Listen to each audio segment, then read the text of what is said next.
Nag-ugat ang kontrobersya sa mga pahayag sa radyo ni Ferdinand Topacio habang dinedepensahan si Bong Suntay kung saan naglabas siya ng mga komentong itinuring ng marami na misogynistic, kabilang ang pagbanggit ng kanyang pagkakaakit noon sa mambabatas na si Sara Elago. Dahil dito, umani siya ng matinding batikos at may mga grupong kababaihan na nag-iisip ng posibleng legal na aksyon laban sa kanya.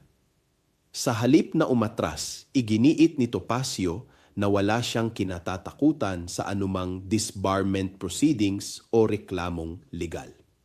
May kalayaan sa pagpapahayag ang bawat isa, ngunit para sa isang abogado na inaasahang magtaguyod ng dignidad ng batas, ang ganitong tindig ay nagbubukas ng mahalagang tanong. Kung tila walang pangamba sa mekanismo ng pananagutan ang isang abogado, ano ang mensaheng ipinapadala nito sa publiko tungkol sa hustisya? Ako si Bishop Tonyo, obispong migrante sa Europa, at ito ang Damdaming Makabayan. Hanggang sa muli!